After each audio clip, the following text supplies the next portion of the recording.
ആഹാ എന്ത് രുചി. ഇങ്ങനെ നല്ലൊരു റെസിപ്പി അന്വേഷിച്ച് ഇങ്ങനെ ചോദിച്ച് പോയിക്കൊണ്ടിരിക്കുന്ന സമയത്ത് ഒരു കോഴിക്കോടൻ സുന്ദരിയെ പരിചയപ്പെട്ടു. നല്ല കൈപ്പുണ്യമുള്ള കൈകളുണ്ട്. അപ്പൊ നമ്മള് നമുക്ക് ഇന്ന് ഉണ്ടാക്കാനുള്ള ഹരിയാലി ചിക്കൻ ആണ്. ഹരിയാലി ചിക്കൻ, അതിന്റെ കൂടെ നമുക്ക് പാൽക്കപ്പയും കൂടി കൂടിയിട്ട് ഹരിയാലി ചിക്കൻ പാൽക്കപ്പ. പൊന്നെ പൊളിക്കുന്ന്. Hariyali chicken പാൽക്കപ്പ ഘനഗാംഭീര്യമുള്ള recipe. അത് നമുക്ക് കാര്യമായിട്ട് വേണ്ടത് കപ്പ വേവിച്ചിട്ട്. കാര്യമായിട്ട് വേണ്ടത് കപ്പയാണ്. പാൽക്കപ്പയല്ലേ, കപ്പ വേണം. കപ്പ വേവിച്ചിട്ട് അതില് കുറച്ച് ഉപ്പിട്ടിട്ട് വേവിച്ചതാണ്. അയ്യോ ഒരു കാര്യം വിട്ടുപോയി, നമ്മളെ പേര് പറഞ്ഞില്ല, പരിചയപ്പെടുത്തില്ല. അത് എനിക്കറിയായിരുന്നു, അതുകൊണ്ട് ഞാൻ ആ കാര്യം വിട്ടു. ഇപ്പൊ എത്ര പേരായിരിക്കും ഷെമിയുടെ കൂടെ നമുക്ക് കുക്കറി ഷോ ചെയ്യാൻ അടിപൊളിയാട്ടോ. കാലാകാലങ്ങളായിട്ട് ഇദ്ദേഹം ഇവിടുത്തെ കുക്കറി ഷോ ചെയ്യുന്ന എല്ലാ വിധത്തിലുള്ള വ്ളോഗേഴ്സ് ആണെങ്കിലും ഒക്കെ അന്വേഷിച്ച് നടക്കുന്ന എത്തുന്ന ഒരു വളരെ നല്ല ടേസ്റ്റുള്ള വിഭവങ്ങൾ ഉണ്ടാക്കുന്ന ഒരു, നേരത്തെ പറഞ്ഞ പോലത്തെ കോഴിക്കോടൻ സുന്ദരിയാണ് നിഷി. നിഷി ഓക്കെ. ഹരിയാലി ചിക്കനിൽ വേണ്ടത് എന്താ വെച്ചാല് ഒരു 3 പച്ചമുളക്, പിന്നെ വെളുത്തുള്ളി ഒരു 4 അല്ലി, ഇഞ്ചി ഒരു ചെറിയ കഷ്ണം, പിന്നെ നമുക്ക് എത്ര ചപ്പും പുതിനയും ഉണ്ടോ അതെ മല്ലിയിലാണ് കൂടുതൽ വേണ്ടത്. നമ്മുടെ നാട്ടിലൊക്കെ വേസ്റ്റിനാ പറയുന്നത് ചപ്പിന്. മല്ലിയില ഇതാണ് വേണ്ടത്, പുതിനയിലാണ്. അപ്പൊ അത് നമുക്ക് ഒരു പിടിയോളം എടുത്തിട്ട് ഈ മിക്സിയിലേക്ക് ഇത് ഇട്ടിട്ട് പിന്നെ അതില് കുറച്ച് ഉപ്പ് വിടാം. കുറച്ച് ഉപ്പ്. ഇപ്പൊ ഇനിയിപ്പോ ഇത് ഗ്രൈൻഡ് ചെയ്യാൻ പോവാണോ? അതെ, ഇതേപോലെ നമ്മള് എന്താ പറയുക ഭയങ്കര പേസ്റ്റ് രൂപത്തിലാക്കിയിട്ട് നല്ല പോലെ അരഞ്ഞിട്ടുണ്ട്. ഇതിലിപ്പോ എന്തൊക്കെയാണ്? പച്ചമുളക്, ഇഞ്ചി, വെളുത്തുള്ളി, മല്ലിയില, പുതിനയില, ഇത്രയും സാധനങ്ങളാണ് ഇതിനകത്തുള്ള. ഉപ്പും. ഇത് നമ്മള് ഈ ചിക്കനിലേക്ക്, ഇത് ശരിക്കും ഒരു 1/2 കിലോ ചിക്കനേ ഉള്ളൂ കേട്ടോ. അത് ചെറിയ അത്യാവശ്യം ചെറിയൊരു 8 പീസോ 10 പീസ് ഉണ്ടാവും. മതി, എനിക്കത് മതി. ഇതിലേക്ക് കുറച്ച് തൈര് 1, 2, 3 സ്പൂൺ ഉണ്ടായിക്കോട്ടെ, കുഴപ്പമില്ല. 3 ടേബിൾ സ്പൂൺ തക്കാളി അങ്ങനത്തെ ഒന്നും നമ്മൾ ഇതിൽ ചേർക്കുന്നില്ല. ഓക്കെ. പിന്നെ അത് മാത്രമല്ല, തൈര് എപ്പോഴും മീറ്റിനെ ടെൻഡർ ആക്കും. അപ്പൊ അങ്ങനത്തെ ഒക്കെ തൈര് ചേർക്കുന്നതാണ്. ഇത് ഏകദേശം ഒരു 1/2 അവർ, ഒരു 1 അവർ എന്തായാലും ഒന്ന് നമ്മള് മാരിനേറ്റ് ചെയ്ത് വെക്കണം. അതെ. ഇതിലേക്ക് നമ്മള് എന്തൊക്കെ കുരുമുളക് പൊടി ഉണ്ട്. കുരുമുളക് പൊടി ഒരു സ്പൂൺ. ഓക്കെ. അതിലേക്ക് ജീരകപ്പൊടി, മീൻസ് പെരുംജീരകത്തിന്റെ പൊടി. പിന്നെ ഇത് പട്ടപ്പൊടിയാണ്, ഇത് 1 സ്പൂണേ ഉള്ളൂ. Cinnamon powder. ഇതിട്ടു. ഇതെല്ലാം ചേർത്ത് നമ്മളിത് മാഗ്നേറ്റ് ചെയ്യാൻ ഒരു 1 അവർ വെക്കുന്നു. ശരി. 1 അവറിന് ശേഷം നമ്മൾ എന്ത് ചെയ്യുന്നു വെച്ചാല് ചീനച്ചട്ടി ചൂടായി വരുമ്പോ ഇതിലേക്ക് നമ്മൾ എന്ത് ചെയ്യുന്നു വെച്ചാല് ഇതൊന്ന് ഫ്രൈ ചെയ്യുന്നു. ഓക്കെ. നമ്മൾ മാരിനേറ്റ് ചെയ്ത് വെച്ചിരുന്ന ചിക്കൻ ആണ് ഇപ്പൊ എടുത്ത് ഉപയോഗിക്കുന്നത്. അത് ഫുള്ളാക്കിക്കോ. ഫുള്ളിടാം. നേരത്തെ കുറച്ചൊരു എണ്ണ വേണോ? ഡീപ് ഫ്രൈ എന്നൊക്കെ പ്രേക്ഷകരോട് പറഞ്ഞിട്ട് നമ്മൾ അങ്ങനെ എന്താ പറയാ ഹെൽത്തി ഡിഷാണ് ഞാൻ കൊടുക്കുന്നത്. നിഷിയുടെ കണക്കാണ് നമ്മുടെ കണക്ക്. അദ്ദേഹത്തിന്റെ ഫ്ലെയിം കുറച്ച് കൂട്ടിയിട്ട് ഫ്ലെയിം കുറച്ച് കൂട്ടി വെച്ച് ഷെമി എങ്ങനെയുണ്ട്? കാലിക്കറ്റ് എങ്ങനെയുണ്ട് അത് പറയും. കാലിക്കറ്റ് എനിക്ക് ഭയങ്കരമായിട്ട് ഇഷ്ടപ്പെട്ടോ. അത് പറയാതിരിക്കാൻ വയ്യ. ബീച്ചിലൊക്കെ പോയിട്ടുണ്ടായിരുന്നു. ബീച്ചിൽ പോയി, പിന്നെ അവിടെ നിന്ന് എന്താ പറയാ നല്ല സ്ട്രീറ്റ് ഫുഡ് ബീച്ചിൽ അതൊക്കെ കഴിച്ചു. ഉപ്പിലിട്ട നെല്ലിക്ക, മാങ്ങ ഒന്നും വിട്ടിട്ടില്ല വെറുതെ. ഇതുവരെ നിങ്ങൾ ആരും കണ്ടിട്ടില്ലാത്ത ഹരിയാലി ചിക്കൻ കണ്ടിട്ടുണ്ടാവും. ഹരിയാലി ചിക്കൻ നിങ്ങൾ കണ്ടിട്ടുണ്ടാവും, പക്ഷേ ഹരിയാലി പാൽക്കപ്പ അത് നിങ്ങൾ കണ്ടിട്ടുണ്ടാവില്ല. ഓക്കെ.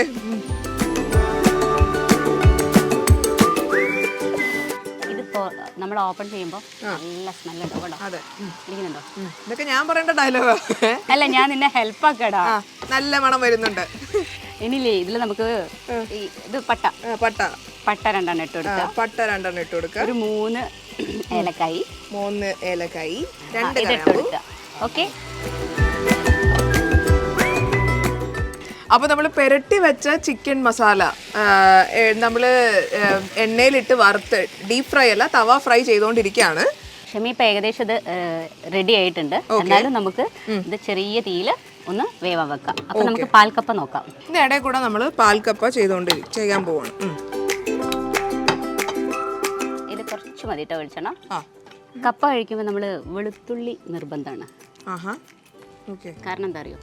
കപ്പ ഇതിന്റെ ഗ്യാസ്ട്രിക് ആയിട്ടുള്ള കാര്യങ്ങളൊക്കെ വെളുത്തുള്ളി അതിന്റെ കൂടെ ചെറിയ കഷ്ണം ഇഞ്ചിയൊക്കെ ഇടുന്നതിനും കുഴപ്പമൊന്നുമില്ല. പക്ഷെ നല്ലോണം വയന്നാ മതിയേ ഉള്ളൂ, കടിക്കണ്ട. ചെറിയ തീയിൽ അത് വയന്ന് വരുമ്പോൾ ചെറിയുള്ളി വേണ്ടവർക്ക് ചെറിയുള്ളി ഇടാം. ചെറിയുള്ളി ആകുമ്പോൾ കൂടുതൽ ടേസ്റ്റ് ഉണ്ടാവും. ഞാൻ ഒണിയന് ഇങ്ങനെ ഫ്രൈ ചെയ്തിട്ട് ഡീപ് ഫ്രൈ ചെയ്ത് വെച്ചിരിക്കുന്ന ഓണിയൻ ചെറിയുള്ളിയാണ് നല്ലത്, പക്ഷേ ഇതൊരു പ്രത്യേക ഒരു ടേസ്റ്റ് ഉണ്ടാവും. ഓക്കെ, ഇത് നമുക്ക് ഡെക്കറേറ്റ് ചെയ്യാൻ വെക്കാം. എന്നിട്ട് ഇതിലേക്ക് നമ്മൾ ഈ കപ്പ് എടുത്തിടുന്നു. നല്ല വേവിച്ച് ഉടച്ചു വെച്ചിരിക്കുന്ന കപ്പ ഉപ്പിട്ടിട്ടുണ്ട്. ഓക്കെ, ഇനി ഇത് അത്യാവശ്യം നല്ലോണം ഉടയ്ക്കാൻ തോന്നുന്നുണ്ടോ? എനിക്ക് ഉടയ്ക്കാൻ തോന്നുന്നില്ല. എനിക്ക് നിഷിയുടെ ഒരു പാട്ട് കേൾക്കാൻ തോന്നുന്നുണ്ട്. വേണ്ട, ഞാൻ പാടാറില്ല. എനിക്കൊരു പാട്ട് കാണുമ്പോൾ വന്നിട്ട് ഗുജറാത്തി കൽത്തള കിട്ടിയ മലയാളി പെണ്ണാണ് ഞാൻ. കണ്ടോ, ഇത് പോരെ, ഞാൻ ഷെമീനെ കൊണ്ട് പാടിപ്പിച്ചില്ലേ. അതാണ് ഐറ്റം. അപ്പൊ നമ്മുടെ കപ്പ ഏകദേശം സെറ്റ് ആയിട്ടുണ്ട്. ഇതിലേക്ക് നമ്മൾ എന്താക്കും, നല്ല കട്ടിപ്പാല്, ഒരു തേങ്ങാമുറിയുടെ കട്ടിപ്പാൽ എടുത്തിട്ട് ഇതിലേക്ക് ഒഴിക്കുക.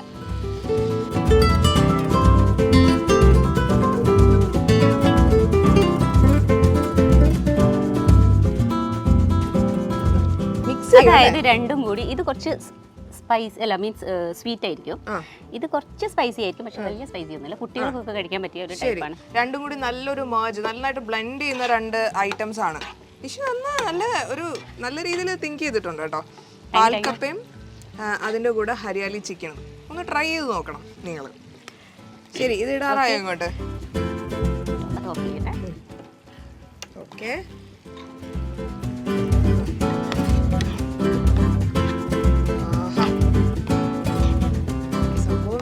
കളറിലേക്ക് ഇങ്ങനെ മാറിക്കൊണ്ടിരിക്കുകയാണ്. ഇതിലേക്ക് ഇപ്പൊ നമ്മള് മധുരവും ഉദ്ദേശിക്കുന്ന നമ്മുടെ കപ്പയുടെയും തേങ്ങാപ്പാലിന്റെ ഒരു സ്വീറ്റ്നെസ് ഉണ്ട് ഡിഷില്. അപ്പൊ നമുക്ക് എന്ത് ചെയ്യാന്ന് വെച്ചാൽ കുറച്ചുകൂടി കുരുമുളക് ഇട്ട് കൊടുക്കാം. അതെ, നന്നായിട്ട് കോംപ്ലിമെന്റ് ചെയ്യും അതിന്റെ ആ ഒരു ഫ്ലേവർ. അത് നിങ്ങൾക്ക് എത്ര സ്പൈസി വേണോ അത്രയും നമുക്ക് ഇത് ഇട്ട് കൊടുക്കാം. നമ്മളിത് ആവശ്യത്തിനാണ്. ഇനി നമ്മള് ഒരു കാര്യം ഇതിൽ മറന്നു പോയിട്ടുണ്ട്. അതെന്താന്ന് ഞാൻ പറഞ്ഞുതരാം. അത് പ്രശ്നമില്ല, കുറച്ച് ഗരം മസാലപ്പൊടി ഇടുക. അത് നമ്മളെ ചിക്കനിലൊക്കെ വരുന്ന കാര്യമാണല്ലോ. അത് ഇങ്ങനെ നമ്മളെ നാടൻ രീതിയിൽ നുള്ളിയിട്ടാൽ മതി. എന്നാലും അത് അൺഇമ്പോർട്ടന്റ് ആണെന്ന് തോന്നുന്നു. കാരണം എനിക്ക് തോന്നുന്നു ഗരം മസാലയുടെ ഒരു കുറവ് അറിയില്ല നമ്മള്. ഡിഷ് കണ്ടിട്ട് അതിന്റെ ഒരു ഇതുവരെ ചേർത്ത സംഭവങ്ങളൊക്കെ വെച്ചിട്ട് ഇത് ഫൈനലായിട്ടുണ്ട്. ഒരു ഐറ്റം കൂടി ചേർക്കാനുണ്ട്. ഇതെന്താന്ന് വെച്ചാല് ബദാമും അണ്ടിപ്പരിപ്പും കൂടി അരച്ചതാണ്. ഒരു 5-10 അണ്ടിപ്പരിപ്പും ഒരു 6 ബദാമും കൂടി നല്ലോണം മിക്സിയിൽ പേസ്റ്റ് രൂപത്തിലാക്കിയിട്ട് കുതിർത്തിട്ടാണോ ചെയ്തത്? അല്ലാതെ ഇത് എന്നിട്ട് നമ്മൾ ഇതിലേക്ക് ഇട്ട് കൊടുക്കുന്നു. ഓക്കേ, അപ്പൊ ഇതിപ്പോ നന്നായിട്ട് ബ്ലെൻഡായി. കാരണം ഇത് വളരെ എന്താ പറയാ, ചെറിയ സ്വീറ്റ്നെസ്സും വളരെ റിച്ചും ഒരു മിൽക്കി ഫ്ലേവർ ആണ് ഇതിനുള്ളത്. അത് ആ കുരുമുളകിന്റെ കൂടെ മൊത്തത്തിൽ നന്നായിട്ട് നല്ല ബ്ലെൻഡായി. നമുക്ക് കുറച്ച് ഈ നമ്മൾ ഫ്രൈഡ് ഓണിയൻ നമ്മൾ നന്നായിട്ട് ഫ്രൈ ചെയ്ത് വെച്ചാൽ ആദ്യം നിഷി ചേർത്ത് അതേ സാധനം അതിന്റെ കുറച്ച് ഞാൻ പറഞ്ഞില്ല ഡെക്കറേറ്റ് ചെയ്യാൻ വേണം. അത് നമ്മൾ എടുത്തിട്ട് ഇതിലേക്ക് ഇട്ടു. ഓക്കെ, അപ്പൊ നിഷിയുടെ ഹരിയാലി ചിക്കൻ പാൽക്കപ്പ ഇവിടെ തയ്യാറായി കഴിഞ്ഞു.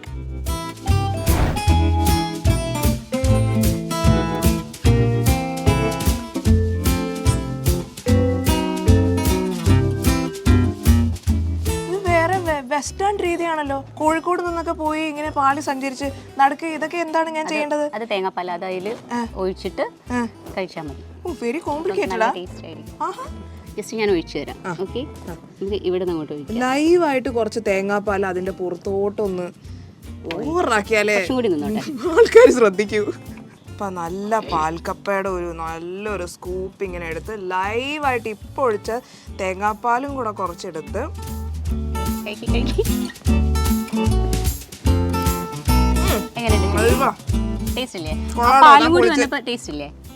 പാല് വേണം, അത് വേണം.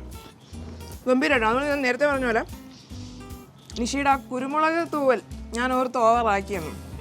പക്ഷെ അല്ല, പാകത്തിന് അത് വേണം. എല്ലാം വളരെ കറക്റ്റായിട്ടാണ് ചെയ്തിരിക്കുന്നത് കേട്ടോ. അടിപൊളിയായിട്ടുണ്ട്. ഇത് നിങ്ങൾ എല്ലാവരും ട്രൈ ചെയ്ത് നോക്കണം മസ്റ്റായിട്ട്. ഒരു വീക്കെൻഡിൽ അല്ലേ നിങ്ങൾക്ക് എൻജോയ് ചെയ്യാൻ പറ്റുന്ന നല്ലൊരു റെസിപ്പിയാണിത്. ഇതാണ് ഇതിൻ്റെ ഒരു രസം.